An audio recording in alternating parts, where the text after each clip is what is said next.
This video will contain spoilers for Silent Hill 2. When I think about the games I've enjoyed over the years, a lot of them have one similar thing in common. Puzzles. Games like Portal, Braid or Professor Layton, the point-and-click adventure games like Monkey Island, David Tentacle, the games that mix action and puzzles together such as the Uncharted series or the Zelda series. But there's one style that always scratches that excitement itch, and that's the mix of horror and puzzles, especially the Resident Evil games. The mix of horror and puzzles is a perfect recipe. It adds tension and excitement to the overall experience. The puzzles go from, I need to figure this out, to, shit, I need to figure this out. The adrenaline-filled horror and the panic you get for trying to find items, they go together so well, and it just fills my soul with joy.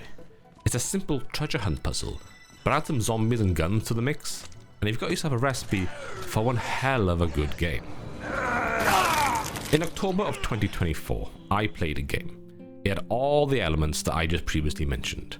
A game I knew about, but a game I had never played. And that game was Silent Hill 2.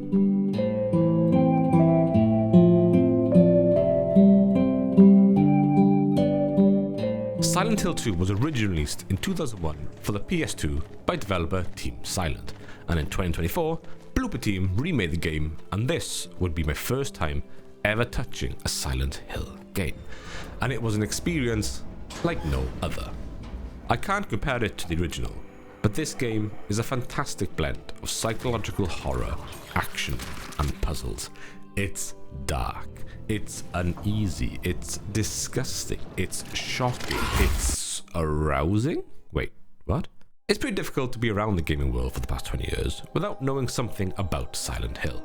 The fog, Pyramid Head, sexy nurses, Mary, sexy nurses, that guitar intro, the nurses. But I didn't really know anything about the actual core of the game. So, when the rather dazzling positive reviews of the remake made their way across the internet, I decided to give the game a shot. Starting the game, my anxiety level was at a smooth 1. You see James, you see the dark grittiness of the bathroom, and then he goes outside, and that song starts. The letter, the mystery behind Mary. 10 minutes into the game, and I'm already hooked. There's no long drawn intro, it starts, and you are in Silent Hill. You make your way down the path, you enter the fog, you enter the atmosphere. Anxiety is at a 2. One of the first things I notice is how dark this game can get. It wants to keep you in the unknown as much as it can. It's dirty and it's uneasy. The visuals, both artistically and graphically, are disgusting and eerie and fitting. There's blood on the floor, there's dying plants, there's dirt and grime everywhere. Broken glass, abandoned buildings, the colour is grey. It makes your skin crawl. Anxiety is at a 4. As you make your way through the town, you come across your first type of enemy. Keeping to the same theme, they are vile. And you have nothing but a wooden stick to defend yourself. You swing and you miss and you dodge and it finally goes down. But there's always more. And they don't get less terrifying. The enemy that spews all of you. The nurses in high heels that send shivers down your spine. The weird vagina hand hanging monkey thing, whatever this is. Seriously, who thought of these? The double leg enemies are my particular favorite. You always think you're ready for them, looking around every corner, behind every chair or bed or cabinet, and the moment you drop your guard, the game will let you know. The game does a good job of not making you feel overwhelmed either. You eventually get access to a handful of weapons. There are times where you run low on ammo and you start panicking, but your trusty stick is always by your side, and if you're savvy enough, most common enemies can be taken down with just the stick. Each enemy have their own movement pattern, so you have to learn when to dodge or when to hit. It's not the most advanced combat system, but for this game, it works incredibly well. Anxiety is at a 6. The sound design in this game is probably my favorite element of this game, and you definitely need to use headphones. The ambient sounds in this game are phenomenal. From the streets of Silent Hill to the creaking house, the enemy's disgusting calls, the wind blowing through these sheets, this piece of music,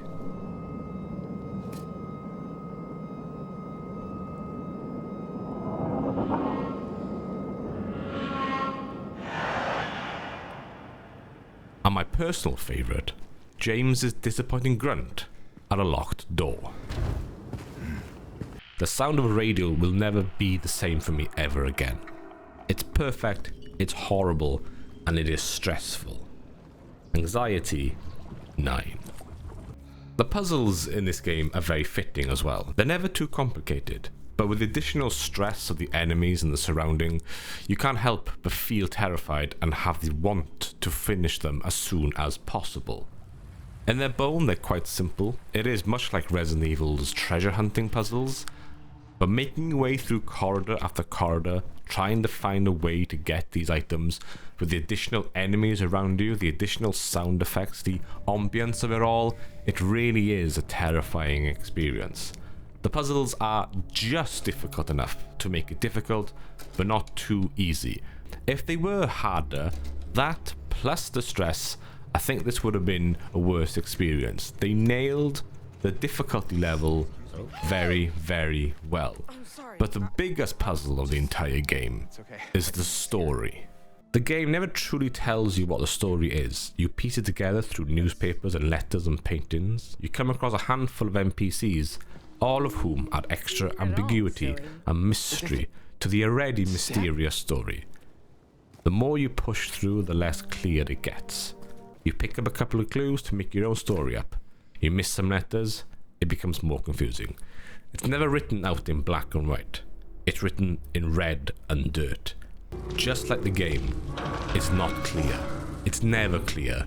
The game always wants to keep you in some murky darkness. My anxiety is out of 10. As you get closer to the end of the game, the anxiety never really drops.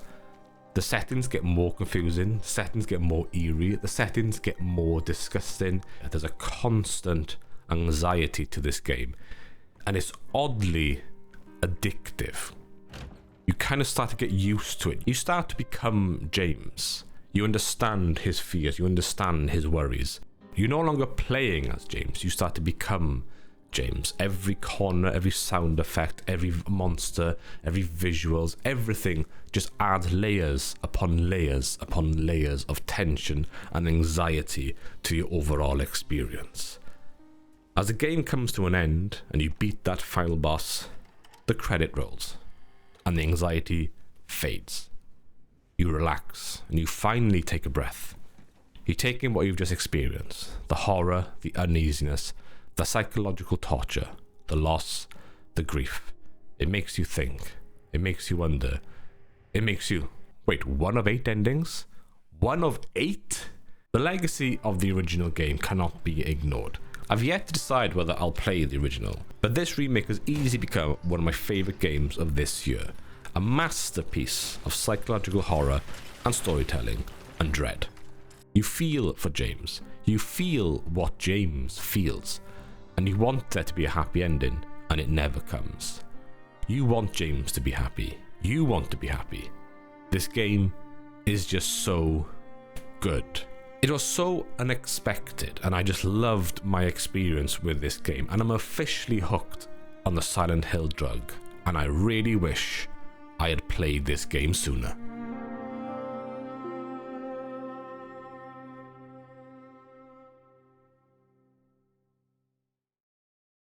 Hey, if you've made it this far to the video, thank you so much for watching. I really do appreciate anybody who's spent time to actually watch the things that I've created. I'm still trying to figure out exactly what I'm trying to do with this channel, but essentially I'm trying to create a place that I can just talk about games in a positive way. It's quite common at the moment, I feel, to be very critical and negative, and I just don't vibe with that. There are things that I don't like about games, but I'd rather focus on the things that I do enjoy about games, as well as music and film and stuff, but I think I'm going to concentrate on video games to begin with. I haven't long become a dad. My child is coming up to 2 years old, and in the last year or so, the amount of games that I've played have been really low, and I'm just getting back into picking up a decent pace of playing games and playing the ones that I've missed. So I might make a video explaining a little bit more detail what I plan to do for 2025. But essentially, in the very shortest way possible, I wanted to create videos where I talk about games that I like, the good things about them, and how they help me or affect me in any sort of positive way. Anyway, that's enough of me rambling. Thank you so much for watching, and whatever I make next, I hope to see you all then. Thank you.